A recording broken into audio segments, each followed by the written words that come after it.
Welcome to TR9 TV. నేను వర్షిత. బులెటిన్లో ముందుగా హెడ్లైన్స్ చూద్దాం. ఫీజ్ రియంబర్స్మెంట్ స్కాలర్షిప్స్ విడుదల చేయాలని USFI డిమాండ్. సబ్ కలెక్టర్ కార్యాలయం వద్ద విద్యార్థి నాయకుల ధర్నా.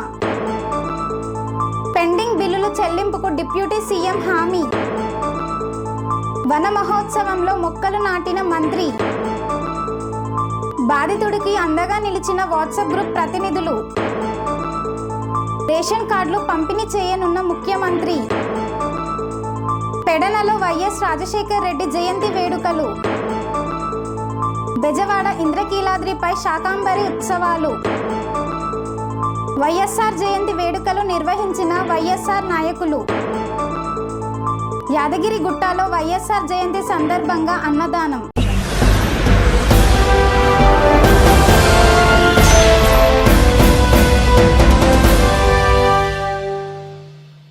ECIL చౌరస్తాలో USFL నాయకులు ధర్నా చేపట్టారు. పెండింగ్లో ఉన్న స్కాలర్షిప్స్ ఫీజ్ రియంబర్స్మెంట్ వెంటనే విడుదల చేయాలని డిమాండ్ చేశారు. పెండింగ్లో ఉన్న 8,200 కోట్ల స్కాలర్షిప్ రియంబర్మెంట్స్ ని విడుదల చేయాలని USFI మేడ్చల్ మల్కాజ్గిరి జిల్లా కమిటీ డిమాండ్ చేసింది. ఈ సందర్భంగా USFI మేడ్చల్ మల్కాజ్గిరి జిల్లా కార్యదర్శి బ్యాగిరి వెంకటేష్ మాట్లాడుతూ రాష్ట్రంలో గత 10 ఏళ్ల నుండి ఫీజు రియంబర్మెంట్స్ స్కాలర్షిప్స్ 8,200 కోట్ల రూపాయలు పెండింగ్ లో ఉన్నాయని, వాటిని ప్రభుత్వం విడుదల చేయాలని డిమాండ్ చేశారు. వాటిని విడుదల చేయకపోవడంతో విద్యార్థులు తీవ్ర ఇబ్బందులు పడుతున్నారన్నారు. విద్యారంగం పట్ల ప్రభుత్వం మరింత కేంద్రీకరణ పెట్టాలన్నారు. కార్పొరేట్, ప్రైవేట్ విద్యా సంస్థలలో ఫీజులు లక్షల రూపాయలు పెంచుతున్నారని, వాటిని ప్రభుత్వం నియంత్రించేందుకు చట్టం చేయాలని USFI డిమాండ్ చేసింది. పెండింగ్ లో ఉన్న స్కాలర్షిప్ రియంబర్మెంట్ విడుదల చేయకపోవడం వల్ల పేద, బడుగు, బలహీన వర్గాలకు సంబంధించిన విద్యార్థులు చదువుకు దూరం అవుతున్నారు. ప్రభుత్వం వెంటనే పెండింగ్ లో ఉన్న స్కాలర్షిప్ ఫీజు రియంబర్మెంట్ వెంటనే విడుదల చేయాలని పేర్కొన్నారు. లేని పక్షంలో విద్యార్థులందరినీ ఐక్యం చేసి పెద్ద ఎత్తున ఆందోళన, పోరాటాలు నిర్వహిస్తామని హెచ్చరించారు. ఈరోజు USFI ఆధ్వర్యంలో ECIL అంబేద్కర్ విగ్రహం చౌరస్తాలోని ముందు నిరసన తెలియజేయడం జరుగుతుంది. ఈరోజు తెలంగాణ రాష్ట్ర వ్యాప్తంగా పెండింగ్లో ఉన్న స్కాలర్షిప్ ఫీజు రియంబర్స్మెంట్ 8,200 కోట్లు వెంటనే విడుదల చేయాలని చెప్పేసి కూడా ఈరోజు రాష్ట్ర ప్రభుత్వం డిమాండ్ చేస్తూ ఉన్నాం. ఈ రాష్ట్ర ప్రభుత్వం గతంలో ఉన్నటువంటి BRS ప్రభుత్వం కూడా పెండింగ్లోనే స్కాలర్షిప్ అని పెట్టడం జరిగింది. దాని తర్వాత మార్పుని ఏదైతే కోరుకున్నామో కాంగ్రెస్ ప్రభుత్వం వచ్చిన తర్వాత కూడా అదే రకమైనటువంటి పెండింగ్లో ఉన్న స్కాలర్షిప్ ఫీజు రియంబర్స్మెంట్ కూడా ఆ రకమైన పెండింగ్ పెడుతూ వస్తుంది. అంటే ఈరోజు ప్రభుత్వం ఏది మారినా కూడా పేద బడుగు కలిగిన విద్యార్థులకు సంబంధించిన స్కాలర్షిప్ రియంబర్స్మెంట్ మాత్రం విడుదల చేయడం లేదు. ఈ ప్రభుత్వం వెంటనే స్పందించి ఇప్పటి వరకు ఉన్నటువంటి పెండింగ్లో ఉన్న స్కాలర్షిప్ ఫీజు రియంబర్స్మెంట్ కూడా మొత్తం విడుదల చేయాలని చెప్పేసి కూడా పేద బడుగు కలిగిన విద్యార్థులకు చదువును దూరం చేసే పరిస్థితి కూడా ఈరోజు కాంగ్రెస్ ప్రభుత్వం తీసుకొస్తుంది. అట్టి కాంగ్రెస్ ప్రభుత్వాన్ని విద్యార్థులందరినీ ఐక్యం చేసి ఈ స్కాలర్షిప్ ఫీజు రియంబర్స్మెంట్ రిలీజ్ చేయకపోతే విద్యార్థులందరినీ రాష్ట్ర వ్యాప్తంగా కూడా ఐక్యం చేసి ఈ ప్రభుత్వాన్ని కూడా మార్చేదానికి కూడా అవకాశం కూడా మేము తీసుకుంటాం. పెద్ద ఎత్తున ఆందోళన పోరాటాలు కూడా నిర్వహించడానికి కూడా USFI ముందుంటుందని చెప్పేసి తెలియజేస్తూ ఈ అవకాశం ఇచ్చిన మీ అందరికీ ధన్యవాదాలు. Thank you. వెంటనే విడుదల చేయాలి. పెండింగ్లో ఉన్న స్కాలర్షిప్ రియంబర్స్మెంట్ వెంటనే పోరాడతాం. విడుదల చేసేంత వరకు పోరాడతాం. స్కాలర్షిప్ విడుదల చేసేంత వరకు పోరాడతాం. జిందాబాద్ USFI, జిందాబాద్ USFI. పోరాడతాం. పెండింగ్లో ఉన్న స్కాలర్షిప్ ఫీజు రియంబర్స్మెంట్ విడుదల చేసేంత వరకు.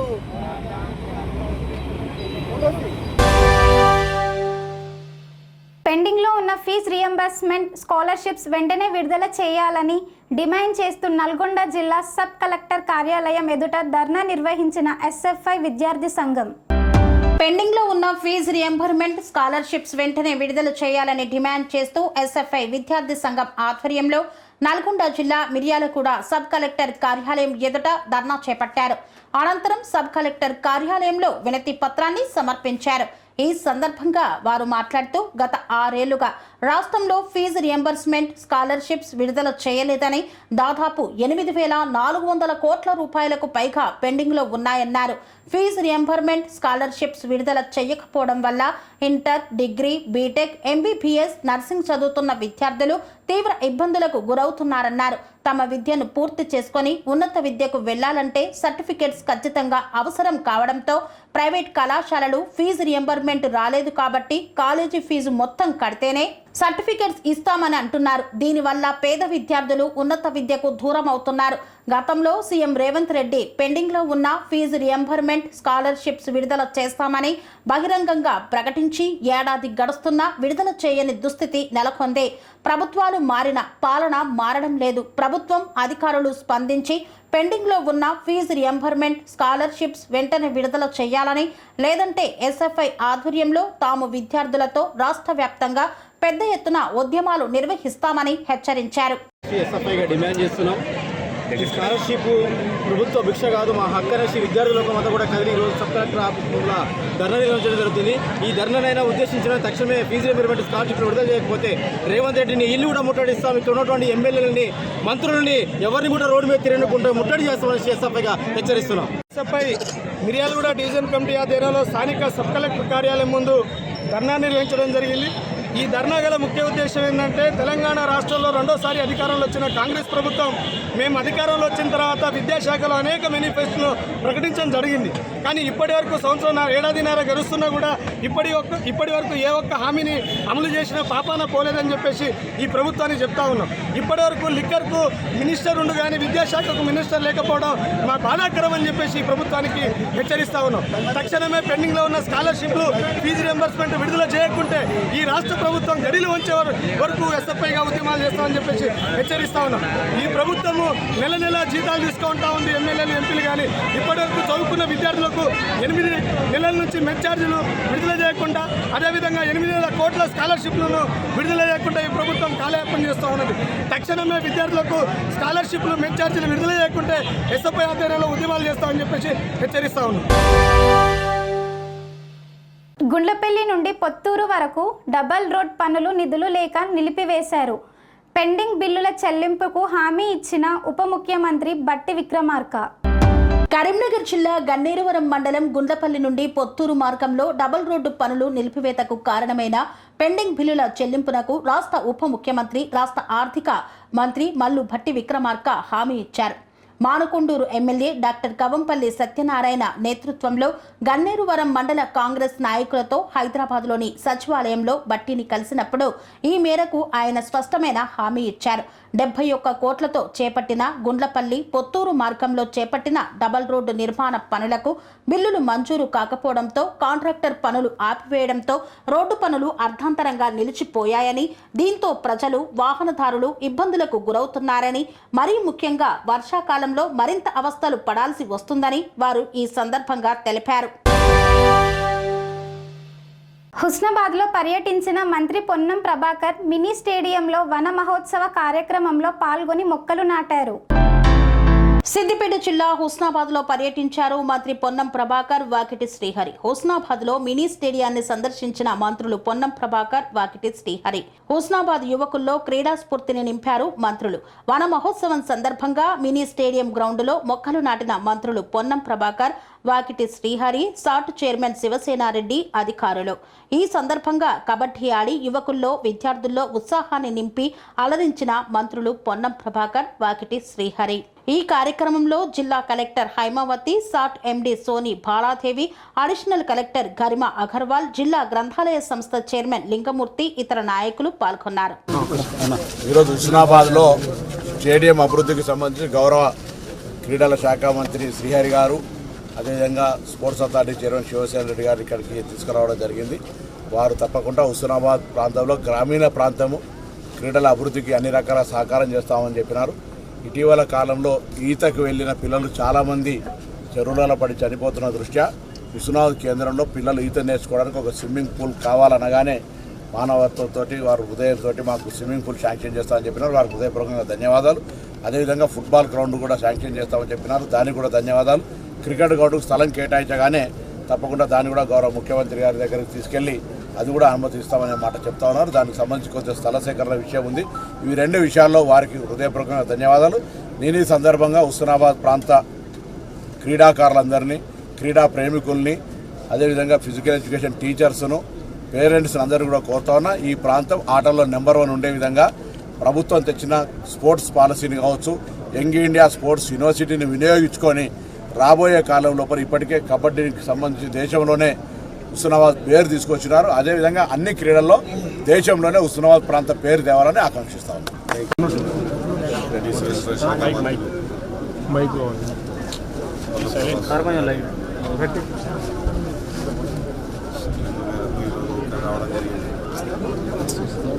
ఈరోజు కరీంనగర్లో స్పోర్ట్స్ స్కూల్ చూసి అదే మాదిరిగా హుస్నాబాద్లో కూడా మంచి వాతావరణం గ్రౌండ్ ఉంది. దానికి సంబంధించి రిక్వైర్మెంట్స్ ఉన్నాయి రావాలని చెప్పి వర్షం వస్తుంటే కూడా ఖచ్చితంగా తీసుకురొచ్చి ఆ గ్రౌండ్ తీసుకురావడం జరిగింది.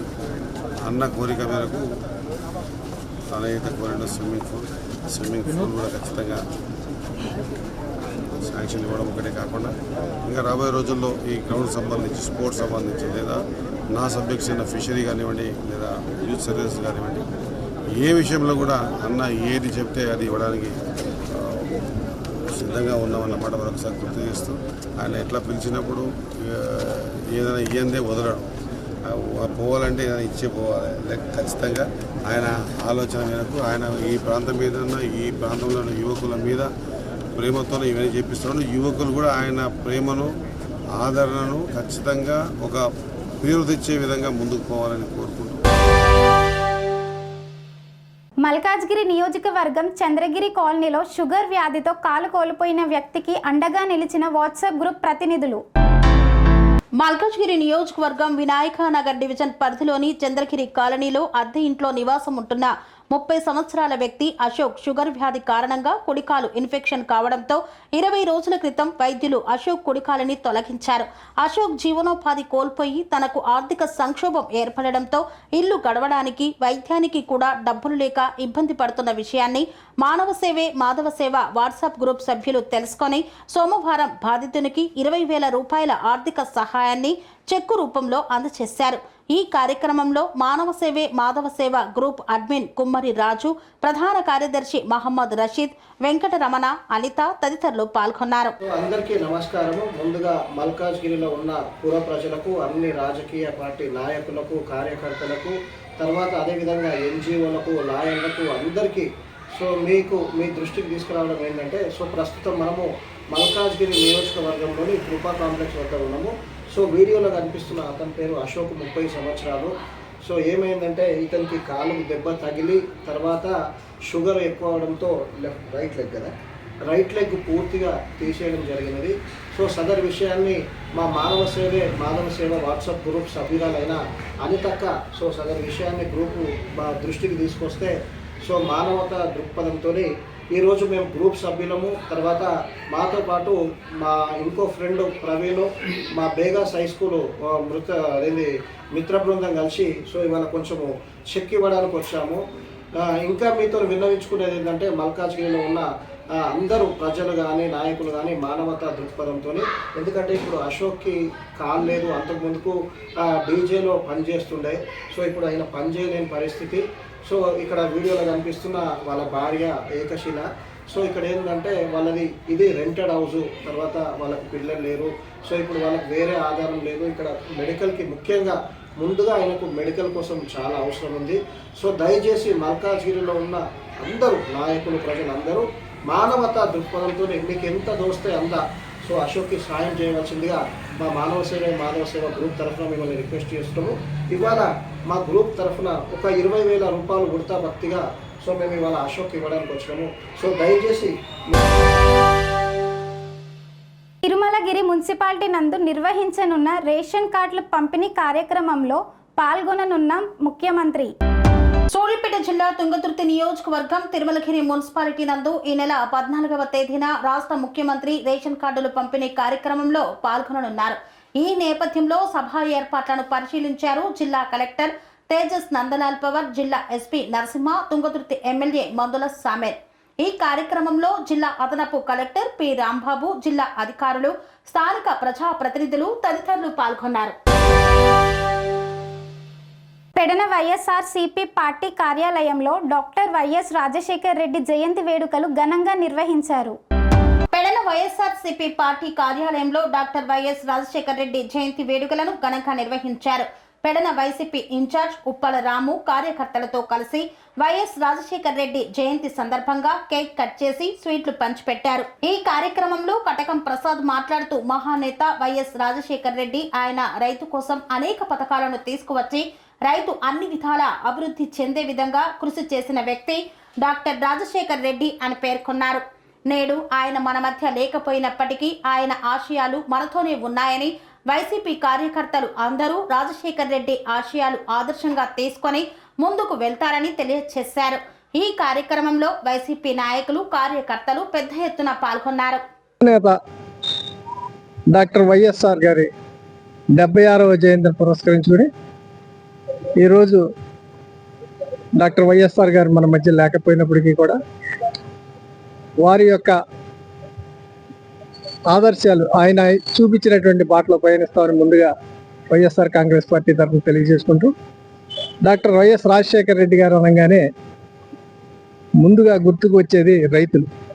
ఎందుకంటే ఆయన ఆహార్యం, ఆయన డ్రెస్ కోడ్ చూసినా కూడా ఒక రైతు ఎలా అయితే ఉంటాడో అలాగే ఆయన జీవితకాలం కూడా రైతులాగా ఉండాలని, రైతు సంక్షేమం కోసం అనేక పథకాలు తీసుకొచ్చిన వ్యక్తి, మహోన్నతమైనటువంటి వ్యక్తి డాక్టర్ రాజశేఖర్ రెడ్డి గారు అని చెప్పడంలో ఏమాత్రం కూడా మనం వెనకడిగేయగలదు. ఎందుకంటే ఈ దేశంలో, ఈ రాష్ట్రంలో ఎంతో మంది రాజకీయ నాయకులు ఉన్నప్పటికీ కూడా రైతు అనేవాడు నీకు గుర్తించినటువంటి వ్యక్తి డాక్టర్ రాజశేఖర్ రెడ్డి గారు. ఆయన జన్మదినోత్సవం అంటే వైఎస్ఆర్ కాంగ్రెస్ పార్టీ అధికారంలోకి వచ్చిన తర్వాత జగన్మోహన్ రెడ్డి గారి నాయకత్వంలో వైఎస్ఆర్ కాంగ్రెస్ పార్టీ అధ్యక్షులు డాక్టర్ రాజశేఖర్ రెడ్డి గారి జన్మదినోత్సవం నాడు రైతు దినోత్సవం జరుపుకోవడం జరిగింది. మరి గతంలో అయితే రైతులకి ఈ 8వ తారీఖున రైతు భరోసా వేయటం జరిగింది. తద్వారా రైతుల్ని పెట్టుబడి పెట్టి ఆర్థికంగా ఎంతో కొంత సన్నీళ్ళకి వేనీళ్ళు సహాయం అన్నట్టుగా ఉండేటువంటి పరిస్థితి నుంచి ఈ రోజున రైతు దీనావస్థితికి వచ్చే పరిస్థితి వచ్చింది ఈ కూటమి ప్రభుత్వంలో. మరి రైతు ఇవాళ అధపాతాళంలోకి వెళ్ళిపోయి అన్నమో రామచంద్ర అనే పరిస్థితి రైతుకే కలిగిందంటే ఈ రాష్ట్రంలో ప్రజానీకం పరిస్థితి ఎలా ఉంటుంది? రాజశేఖర్ రెడ్డి గారు ఒక రైతు కుటుంబంలో పుట్టి రైతులకు ఏదైతే చేస్తే రైతు నిలదొక్కుంటాడు, తద్వారా ఎవరైనా కూడా ఈ దేశంలో బ్రతకాలంటే రైతును బతికించాల్సిందే అనే ఆలోచనతో ఆ రోజులు చేస్తే ఈ రోజు నకిలీ అనేక రకమైనటువంటి పరిస్థితుల్లో రైతు అల్లాడిపోతా ఉంటే ఇవాళ ప్రభుత్వాలు చేతగానితనంగా ఏమి చేయలేని పరిస్థితిలో ఉన్నాయంటే రైతు పట్ల వాళ్ళకున్న ప్రేమ ఏంటో అర్థమవుతుంది. మరి దివంగత నేత, మహానేత రాజశేఖర్ రెడ్డి గారు అనేక సంక్షేమ కార్యక్రమాలు ఒక రైతనే కాదు, ఈ దేశంలో బడుగు బలహీన వర్గాలు, ఎస్సీ ఎస్టీ మైనార్టీల కోసం ఆయన చేసినటువంటి అనేక రకమైనటువంటి కార్యక్రమాలు, సంక్షేమ పథకాలు. మరి ఫీజు రీఎంబర్స్మెంట్, అలాగే ముస్లిం మైనార్టీలకు 4% రిజర్వేషన్, ఆరోగ్యశ్రీ 108, 104 ఒకటి కాదు. మరి ఆ మహానేత పెట్టినటువంటి పథకాలన్నీ కూడా ఇవాళ గవర్నమెంట్ మారచ్చు, గవర్నమెంట్ పథకాల పేర్లు మార్చవచ్చు, కానీ పథకాలు రద్దు చేసే దమ్ము ఈ దేశంలో కానీ రాష్ట్రంలో కానీ ఎవరికీ లేదు. అలాంటి పథకాలు అంటే ప్రతి పేదవాడి బెజవాడ ఇంద్రకీలాద్రిపై శాకాంబరి ఉత్సవాలు అంగరంగ వైభవంగా ప్రారంభమయ్యాయి. బెజవాడ ఇంద్రకీలాద్రిపై శాకాంబరి ఉత్సవాలు మంగళవారం రోజు అంగరంగ వైభవంగా ప్రారంభమయ్యాయి. శాకాంబరి ఉత్సవ ప్రారంభ పూజలో పాల్గొన్న ఆలయ కార్యనిర్వహణ అధికారి సీనా నాయక్ దుర్గమ్మకు పండ్లు, కూరగాయలు, ఆకుకూరలతో అలంకరించారు. 50 టన్నుల కూరగాయలను ఈ యొక్క శాకాంబరి ఉత్సవాలకు వినియోగించారు. శాకాంబరి ఉత్సవాలు జూలై 10తో ఉత్సవాలు ముగియనున్నాయి. ఉదయం 10 గంటల నుండి మధ్యాహ్నం 2 గంటల వరకు ప్రత్యేక దర్శనాలను రద్దు చేశారు. ఈ నేపథ్యంలో శాకాంబరి ఉత్సవాల నేపథ్యంలో అమ్మవారిని దర్శించుకునేందుకు అశేష సంఖ్యలో భక్తులు విచ్చేస్తున్నారు.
ఆర్టీసీ బస్టాండ్ ఆవరణలో ఉన్న స్వర్గీయ వైఎస్ఆర్ విగ్రహానికి ఆయన జయంతి సందర్భంగా నివాళులు అర్పించిన వైఎస్ఆర్సీపీ రెబల్ నాయకులు. చిత్తూరు జిల్లా కుప్పం ఆర్టీసీ బస్టాండ్ ఆవరణలో స్వర్గీయ వైఎస్ఆర్ విగ్రహానికి జయంతి సందర్భంగా పూలమాలలు వేసి నివాళులు అర్పించారు వైఎస్ఆర్సీపీ రెబల్ నాయకులు. ఈ సందర్భంగా మాజీ జెడ్పీటీసీ శ్రీనివాసులు మురళి మాట్లాడుతూ మమ్మల్ని పార్టీ నుండి సస్పెండ్ చేసిన వైఎస్ జగన్మోహన్ రెడ్డిపై ఉన్న అభిమానంతో వైఎస్ఆర్ పార్టీతోనే కొనసాగుతూ పార్టీ బలోపేతానికి కృషి చేస్తామని ఆవేదన వ్యక్తం చేశారు. ఈ కార్యక్రమంలో మాజీ జెడ్పీటీసీ శ్రీనివాసులు, వాసనాడ మురళి, చీలపల్లి రవి, సునీల్, తాము తదితరులు పాల్గొన్నారు. రాజశేఖర్ గారి జన్మదినాన్ని పురస్కరించుకుని ఇక్కడ విచ్చేసినటువంటి మన వైఎస్ఆర్సీపీ కుటుంబ సభ్యులందరికీ కూడా నమస్కారాలు. రాజశేఖర రెడ్డి గారు అంటేనే ఒక చరిత్ర. ఎందుకంటే ఉమ్మడి ఆంధ్ర రాష్ట్రంలోనే ఆయన చేసినటువంటి కార్యక్రమాలు, ఆయన శ్రీకారం చుట్టిన కార్యక్రమాలు చరిత్రలో నిలిచిపోయేటటువంటి. ఎందుకంటే ఆయన ఆ రోజుల్లో ఆరోగ్యశ్రీ కానీ, రైతు రుణమాఫీ కానీ, పేదలకు విద్య కానీ అన్నీ కూడా అమలు చేసి కీర్తి చెందినటువంటి వ్యక్తి, గొప్ప వ్యక్తి రాజశేఖర్ గారు. మధ్యతరగతి వారు, పేదవారు ఈరోజు ఎంతోమంది విద్యార్థులు ఉద్యోగస్తులైనారంటే ఆ ఘనత అంతా రాజశేఖర్ గారికి చెందింది. కాబట్టి మేమందరూ కూడా మాలాంటి మధ్యతరగతి కానీ, పేద కుటుంబాలు కానీ ఎన్నో ఈ రాష్ట్రంలో బాగుపడినాయంటే అది ఒక రాజశేఖర్ గారి గవర్నమెంట్లోనే. అప్పుడు రాజశేఖర్ గారు అంటే సెంట్రల్లో కూడా మంచి పేరు ఉండేది. రాష్ట్రానికి ఏమి కావాల్సిన వనరులన్నీ కూడా చేకూర్చేవాడు రాజశేఖర్ గారు. ఈరోజు ఈ కుప్పం నియోజకవర్గంలో ఆయన ఆశయాలకి తోట్లు పడుతుంటే మాకు అందరికీ బాధేసింది. రాజశేఖర్ గారు ఇంత మంచి పేరు తీసుకొచ్చి, పేరు ప్రఖ్యాతలు తీసుకొచ్చి అందరికీ మేలు చేస్తే ఈరోజు ఇక్కడ ఉన్న కొంతమంది లోకల్ నాయకులు ఆయన ఆశయాలకు తోట్లు పడుతున్నారు కాబట్టి మాకు అందరికీ బాధేసింది. మేమందరూ కూడా కలిసికట్టుగా రాజశేఖర్ గారి కుటుంబానికి కానీ, రాజశేఖర్ గారి అభిమానులుగా కానీ ఎప్పటికీ చిరకాలం మేము ఇలాగే కొనసాగుతాం. ఆయన ఆశయాల్ని నెరవేరుస్తామే కానీ ఆయన ఆశయాలను ఎప్పుడు మేము దొంగలో తొక్కము. కాబట్టి రాజశేఖర్ మాకు చాలా గౌరవము, ఆ కుటుంబం నాకు చాలా గౌరవం. కాబట్టి ఇక్కడ తప్పు చేయటువంటి నాయకుల్ని ప్రశ్నించాలంటే మేమేదో తప్పు చేయడం వాళ్ళు మాకు భయపడి సస్పెండ్ చేయడం జరిగింది. ఆ సస్పెండ్గా మేము భయపడే వాళ్ళు కాదు. మేము ఎప్పుడు కూడా రాజశేఖర్ అభిమానులమే. ఆయన ఆశయాలు నెరవేర్చాలని ఎప్పుడు మేము ముందంటాం. రాజశేఖర్ గారి జయంతి సందర్భంగా కుప్పం నియోజకవర్గంలో కనీవిని ఎదగని రీతిలో వైఎస్ఆర్సీపీ రెబల్ సస్పెండ్ అయిన వారు బాగా ఘనంగా జరుపుకున్నాము.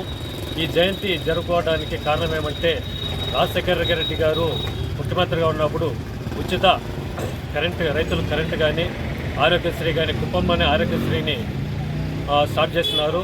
అదేవిధంగా పేదలకు మరింత సేవలు, రుణమాఫీ చెప్పుకోకపోతే ఆ మహానేతని ఈ రోజుకి కూడా గుర్తుపెట్టుకొని ఆయన జయంతిని జరుపుకుంటున్నాము. అదేవిధంగా కుప్పం నియోజకవర్గంలో ఉన్నటువంటి వైఎస్ఆర్సీపీ నాయకులు ఈరోజు 30 యాక్ట్ ఇంకొక యాక్ట్ అనే కొందికి భయపడి ఎక్కడో వెళ్ళిపోయినారు. అదే భరత్ గారు కూడా 10 మంది చెప్పపట్నం 10 మంది వెనకాల చూస్తే 10 మంది కూడా లేదు. ఎందుకంటే మేము నిజమైనటువంటి రాజశేఖర రెడ్డి గారి కార్యకర్తలు కాబట్టి మేము ఈరోజు నిలబడుకున్నాం. అదే వైఎస్ జగన్మోహన్ రెడ్డి గారికి మేము తెలియజేసేది ఏమంటే ఇలాంటి దొంగ నాయకులు కుప్పంలో చాలామంది ఉన్నారు. ముందరికి వచ్చిందోనూ నిలబడి మేము ప్రశ్నించిన భరత్ గారిని ప్రశ్నించాం. అయ్యా బాబు, వైఎస్ఆర్ కార్యకర్తల్ని పట్టించుకోవాలి, లేకపోతే వైఎస్ఆర్ పార్టీ ఇక్కడ మనుగడలో లేకపోతుందనేసి మేము సూటిగా ప్రశ్నించిన దానికి మమ్మల్ని ఏదో తప్పులుగా తీసుకువెళ్ళిందోనూ అక్కడ సెంటర్లో కానీ, ఇక్కడ కేంద్రంలో కానీ, అలాగే డిస్టిక్ అధ్యక్షునికి కానీ తెలియజేసిందో మా పైన తప్పుడుగా ఈరోజు సస్పెండ్ చేసినారు. అదే భరత్ వెనకాల ఎంతమంది ఉన్నారో 5 మంది వచ్చినారు. మా వెనకాల చూసుకుంటే దాదాపు 10-15 మంది దాకా మేము ఉన్నాం, ధైర్యంగా ఉన్నాం అనేసి మేము ఈ రోజుకైనా జగన్మోహన్ రెడ్డి గారు తెలియజేసుకుని కాన్స్టిట్యూన్సీ వైజ్గా కాకుండా రాష్ట్ర వ్యాప్తంగా నిజమైనటువంటి వైఎస్ఆర్ కాంగ్రెస్ కార్యకర్తలు గుర్తించి న్యాయం చేస్తారు. యాదగిరిగుట్టలో వైఎస్ఆర్ జయంతి వేడుకల సందర్భంగా అన్నదాన కార్యక్రమం నిర్వహించిన వడ్లోజు వెంకటేష్. దివంగత ఆంధ్రప్రదేశ్ మాజీ ముఖ్యమంత్రి వైఎస్ రాజశేఖర్ రెడ్డి జయంతి వేడుకలను యాదగిరిగుట్టలో ఘనంగా నిర్వహించారు. వైఎస్ఆర్ కాంగ్రెస్ పార్టీ యాదాద్రి భువనగిరి జిల్లా అధ్యక్షులు వడ్లోజు వెంకటేష్ ఆధ్వర్యంలో జయంతి వేడుకలను పెద్ద ఎత్తున చేపట్టారు. ఈ సందర్భంగా పట్టణంలోని వైకుంఠ ద్వారం వద్ద వైఎస్ఆర్ చిత్రపటం వద్ద కేకులు కట్ చేసి పేదలకు పెద్ద ఎత్తున అన్నదాన కార్యక్రమాన్ని నిర్వహించారు. యాదగిరిగుట్ట శ్రీ లక్ష్మీ నరసింహస్వామివారి ఆలయంలో ప్రత్యేక పూజలు నిర్వహించి స్వామివారికి కళ్యాణ వేడుకలు జరిపించారు. అనంతరం స్థానికంగా ఉన్న వివిధ పాఠశాలల్లో విద్యార్థులకు పెన్నులు, నోట్ పుస్తకాలను పంపిణీ చేశారు. అదేవిధంగా వృద్ధాశ్రమంలో వృద్ధులకు పండ్లు పంపిణీ చేశారు. ప్రభుత్వ, ప్రైవేటు ఆసుపత్రులలో రోగులకు పండ్లను పంపిణీ చేశారు. ఈ సందర్భంగా వడ్లోజు వెంకటేష్ మాట్లాడుతూ దివంగత మహానేత వైఎస్ఆర్ కృషి వల్లనే 2 తెలుగు రాష్ట్రాలు సుభిక్షంగా ఉన్నాయన్నారు. ఆయన చేపట్టిన అభివృద్ధి, సంక్షేమ పథకాలు ఇప్పటికీ 2 తెలుగు రాష్ట్రాల్లో కొనసాగుతున్నాయని పేర్కొన్నారు. ఆయన వారసునిగా వైఎస్ జగన్మోహన్ రెడ్డి నాయకత్వం 2 తెలుగు రాష్ట్రాలకు అవసరమని పేర్కొన్నారు. వైఎస్ఆర్ ఆశయాలను కొనసాగించేందుకు తాము కంకణబద్దులమై ముందుకు సాగుతామన్నారు. ఈ కార్యక్రమంలో ఆ పార్టీ నాయకులు జీవన్ గౌడ్, మొలుగు రాములు, కరకాల రమేష్, ఎం సుబ్బు తదితరులు పాల్గొన్నారు. ఈరోజు యాదగిరిగుట్ట పట్టణంలో స్వర్గీయ డాక్టర్ రాజశేఖర రెడ్డి గారు, ఆంధ్రప్రదేశ్ మాజీ ముఖ్యమంత్రి వర్యులు, వారి యొక్క 76వ పుట్టినరోజు సందర్భంగా యాదగిరిగుట్ట పట్టణంలో సింహద్వారం వద్ద అన్నదాన కార్యక్రమం ఏర్పాటు చేయడం జరిగింది. అదేవిధంగా శ్రీ లక్ష్మీ నరసింహస్వామి దేవాలయంలో వారి యొక్క పుట్టినరోజు సందర్భంగా కళ్యాణము, శాశ్వత కళ్యాణము అదే జరపడం జరిగింది. అదేవిధంగా ఈరోజు రాజశేఖర రెడ్డి గారు చేసిన సంక్షేమ పథకాలు ఇవాళ 108 కానీ 104 కానీ, అదేవిధంగా ఫీజు రియంబర్స్మెంట్ కానీ, మహిళలకు పావులా వడ్డీ రుణాలే కానీ, ఇందిరమ్మ ఇండ్లే కానీ, ఎన్నో సంక్షేమ పథకాలు ఇవాళ రాజశేఖర రెడ్డి గారు చనిపోయినా వారు పెట్టిన సంక్షేమ పథకాలు, ప్రభుత్వాలు మారినా, ఎన్నో పార్టీలు మారినా, ఏది మన రాజశేఖర రెడ్డి గారు పెట్టిన సంక్షేమ పథకాలు ఇంకా ఈ తెలంగాణలో కొనసాగుతున్నాయి. ఇటు ఉమ్మడి ఆంధ్రప్రదేశ్లో, ఇదేవిధంగా తెలంగాణలో కూడా ఇంకా కొనసాగుతున్నాయి. రాజశేఖర రెడ్డి గారు చేసిన సంక్షేమ పథకాలు అన్నీ కొనసాగాలంటే జగన్మోహన్ రెడ్డి గారు నాయకత్వం ఇటు ఆంధ్రప్రదేశ్లో, తెలంగాణలో ఎంతో అవసరం. కాబట్టి రానున్న రోజుల్లో రాజశేఖర రెడ్డి గారి రాజ్యం, రామరాజ్యం మళ్ళీ వస్తుందని చెప్పేసి, జగన్ ద్వారా వస్తుందని చెప్పేసి ఆశిస్తున్నాం. స్వామి బోధానంద గోసేవ ఆశ్రమం, సైథాపూర్. జ్యోతిష్యం, వాస్తుశాస్త్రం మన పూర్వీకులు మనకిచ్చిన వరం. దుర్గాదేవి, కాలభైరవ ఉపాసనతో వాక్సిద్ధి పొందిన శ్రీ శ్రీ బోధానందగిరి స్వామివారు మీకు ఎలాంటి సమస్యలున్నా, వాటిలో ముఖ్యంగా ధన నష్టం, ఆరోగ్య నష్టం, భార్యాభర్తల మధ్య గొడవలు, ప్రేమించుకున్న వారు దూరం అవడం, ఎన్ని సంబంధాలు వచ్చినా పెళ్లి ముడి పడకపోవడం, రోడ్డు ప్రమాదాలు, అప్పుల బాధలు, వ్యవసాయంలో నష్టాలు, పెద్దల మాట పిల్లలు వినకపోవడం, ఆరోగ్య శాంతి, గృహశాంతి, మనశ్శాంతి లేకపోవడం, ఇలాంటి సమస్యలు ఉన్నట్లయితే ఒక్కసారి స్వామీజీని కలవండి. మీ సమస్యలకు తగిన పరిష్కారాన్ని పొందండి. అంతేకాక అన్ని రకాల వ్యాధులకు గోపంచకవ్య మరియు మూలికా వైద్యం చేయబడును. నమ్మకంతో రండి, ఆయురారోగ్యాలతో వర్ధిల్లండి. మా అడ్రస్ స్వామి బోధానంద గోసేవ ఆశ్రమం, సైథాపూర్, వీరభద్రస్వామి గుడి దగ్గర, యాదగిరిగుట్ట.